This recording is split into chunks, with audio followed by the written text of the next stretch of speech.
Peak Wealth Management proudly presents Finding True Wealth with certified financial planner Nick Hopwood and accredited investment fiduciary Jim Pilat. Nick and Jim believe by making simple, good financial decisions, you can retire with confidence. And now, let's turn it over to your hosts, Nick and Jim. Welcome everyone to episode 170 of the Trust the Plan podcast. I'm Nick. And I'm Jim. And this one's going to be short because I got to go to practice after this. Yeah. Oh, yeah. You got the big competition coming up, don't you? Yeah, the Olympics. Yeah. I see you're wearing your official gear. Exactly. I'm on the Olympic team today. If you didn't know, Ameritrade is an Olympic sponsor. So going forward, I'm not sure, but yeah, I was able to snag this jacket on the Ameritrade store before it went down. Oh, nice. I got some Ameritrade socks, a hat. It really is official. T-shirts. We got T-shirts, right? And this one, whenever I wear this one, people are like, "So are you on the Olympic team?" I'm like, "Yeah." Yeah. Okay. All right. Anyway, what are we talking about today? Jonesing? Jonesing. Yeah, I think. What does that even mean? Keeping up with the Joneses, right? I think it's a really interesting topic that I think a lot of people fall into a trap on. So I think that it'd be worth having a conversation. So what inspired you to think about this today, though? Just an article I came across that talked about a family that says, "Are we doing it wrong?" You know, they said, "We think we make a good living, we're saving a lot of our money." But we got, the smallest house in the neighborhood. Everybody drives nicer cars than us. Everybody has, better Facebook vacation pictures than we do. My kids are embarrassed. We live in a small house. Are we doing things wrong? That was the gist of the article. So the kids are embarrassed? That's what the article said. Yeah. Oh my goodness. That makes my heart hurt. I know, right? Embarrassed because the friends have bigger houses, the friends take nicer vacations, the friends drive nicer cars. Okay. So. Well, maybe the friends are living above their means. Maybe. It is quite possible that that's the case. I would guarantee it. Yeah. And I think that was one of the big interesting things that come out of the article was, they said, are we doing it wrong, right? We don't have all this stuff. We think we make a good living, but it goes on to talk about, how it's very likely that one of the families has a great peace of mind and is doing smart things. They're saving 20% of their income. They're adding to their 401ks. They're saving for college. They're doing all the things that we love to talk about, versus kind of the national average type thing where they say personal spending hit a low of 2.4% of disposable income. That's how much people are actually saving. 2.4%. Yeah. And we know that with the peak income 360 formula, we need to be at 15%. Yeah. Because there's no pensions anymore. Okay? Right. So I thought that was incredibly low. Okay, let me ask you a question. All right. So on Saturday, I was over at Pizza Frank's house, right? Our friends from the podcast. Mm-hmm. Pizza Frank and the Apple Princess of Washtenaw County. Okay. We're playing euchre. Okay. Uh-huh. And Pizza Frank he's got his Sonos app on his phone and pretty good sounding speakers, okay? And the bass was kicking, and I thought, wow, this sounds better than my Sonos. So what did I do? I inquired, Frank, what is the speaker, right? Oh, he's got the subwoofer. So I'm like, I need that. Yeah, I don't have the subwoofer. That's right. I need it. So I'm thinking, my jonesing starts to go forward, right? Yeah. Okay. So I'm like, I make a little note, Sonos subwoofer, and then on Sunday, the reminder goes off, so I start to investigate, right? Guess how much a Sonos subwoofer is?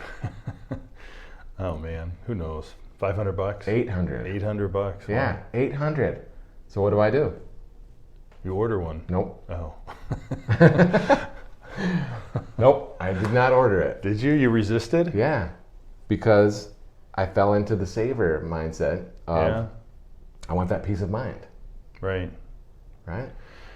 Yeah, absolutely. I mean, it's like that, and that's a great reaction, right? Because what happens when you need a new car? What happens when you need the new boat, right? And you see, well, so and so down the street got that brand new, Tahoe that's pretty sweet, and so and so's got a boat that has a retractable roof, right? Whatever it is, right? all those different things are we're so easily swayed by them. And you think, am I doing it wrong, right? Just like the article said, am I doing it wrong? Maybe I should be living a little bit more. Maybe I shouldn't be, saving so hard. And I get that there's two sides to that. Like, you have to be able to live a little bit now, but I also think you have to plan for the future, or you can get yourself in a lot of trouble. I like how you say it, saving so hard. Mm-hmm. That's awesome. Okay, so my buddy gets a Ford Raptor. Mm-hmm. And so what do I think? You need one. I need a Raptor. Yeah. Right. Well, guess how much they are? Raptors are pushing six figures, aren't they? Yes. Yeah. It's a truck. Yeah. For $100,000. But they got the big tires. They do. They look pretty sweet. They're awesome. You get the black wheels, right. The big tires with the lift, all black. Yeah. It's really nice. Yeah. They're very cool. I'm no denying, right? Even the used ones are super expensive. Right. I don't get it. Yeah. All right, so we talked about the speakers and the car, but there's also vacation. They said, what did they say in the article? That they eat at home?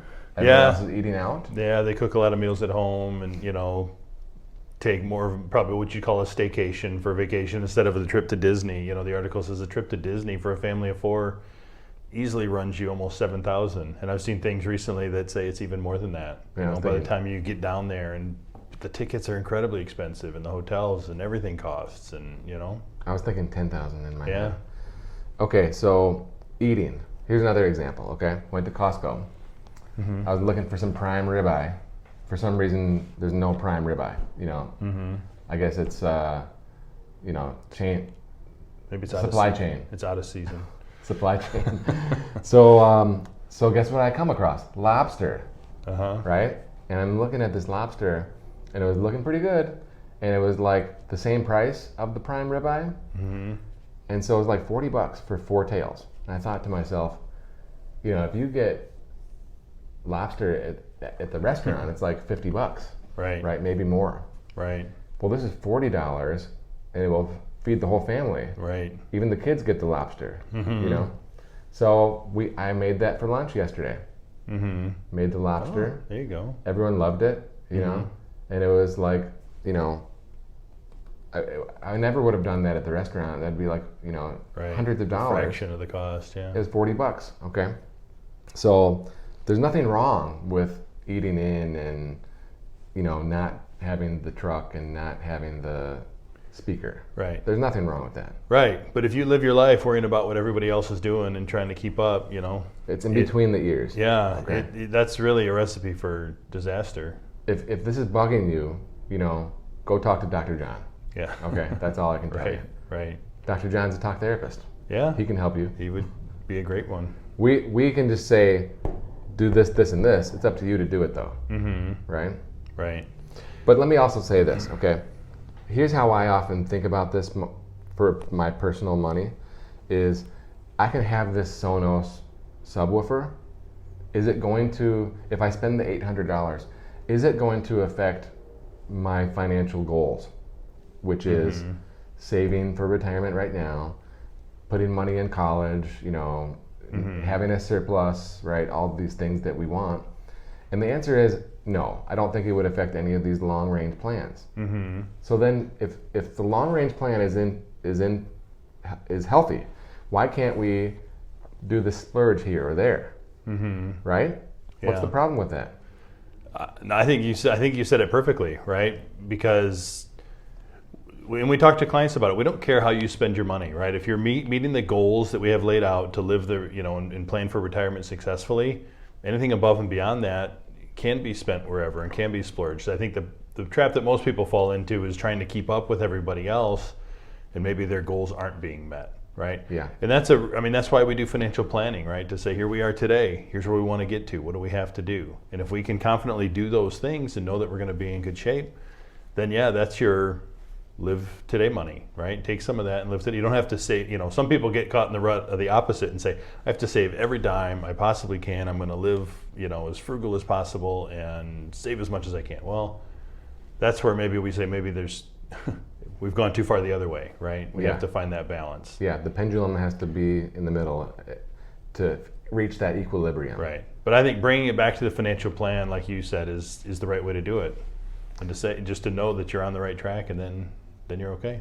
Okay, so I'm going to say one more thing about the speaker, and then specifically answer the question, in my opinion, for these people in the article. Okay. So I didn't get the speaker because I just didn't think it was worth it. Mm-hmm. Okay, so that was the second part of my decision: is this worth it? Will it bring me the utility, that you expect when you buy something new for something that costs a lot? And the answer is no. Mm-hmm. Okay, because I don't think we'd use it that much. Right. So that was the answer. So with these people in the article, my answer would be, let's see, they have $1 million already saved, and they're saving 20%. Let's extrapolate that into the future. We don't know how old they are, but what if they keep on the current plan and it looks great and they're rock stars with their financial plan? Right. Well, then we could say, okay, you can do some of this stuff if it is valuable to you, if it is worth it to you. Right. And I don't care which one you do. Right. Like you were saying, we don't care where you spend your money. But let's just make sure that you have enough first, and then you can go reward yourself with a new car or a house or a boat or speakers, or go out to dinner, go on a better vacation. Right. Okay. Yeah. That's it. Right. Absolutely. And I think the biggest thing too, for the other advice for people is, just realize what you're seeing, right? I think they fall into the trap of the Facebook, right? And people only post the good stuff on Facebook. They never post something that says, "Oh, look at this mediocre vacation we went on," right? They don't post the pictures of the boring stuff, right? So it sets an expectation that's really hard to live up to, and timesing that by your couple hundred friends all posting those same things. I have like 700 friends on Facebook. But it makes you think everybody's doing it, right? Everybody is. Well, not everybody, right? It's just, it rotates, but that's all you see is the good stuff. I only have like 200 followers on Instagram, though. Yeah. How should I feel about that? It's not very good. Yeah, you could work on it. How about YouTube? How many subscribers do you have on once YouTube? a week. On YouTube, we're over 100 now. Oh, nice. Drop the mic, yeah. Okay, so once a week, we're doing these reels, REEL. Okay, so, Be on the lookout, right? Follow me on Instagram. Yeah. At Hopwood. Okay, and you won't be disappointed. Okay, take us out. If you have any questions about this, if this topic resonates with you, if you want to see if you are in good shape, so you can see if you are saving enough, not saving enough, or need to do better, reach out to us. You can find us at peakwm.com. You can even schedule online through there, and we were happy to have those conversations with you. But also follow us on Instagram. Yeah, and hit the like button. Smash subscribe button. The bell. Thanks. You've been listening to certified financial planner Nick Hopwood and accredited investment fiduciary Jim Pilat on the Finding True Wealth podcast, sponsored by Peak Wealth Management. You can learn more about Peak Wealth Management by visiting peakwm.com or follow on Twitter at nhopwood1.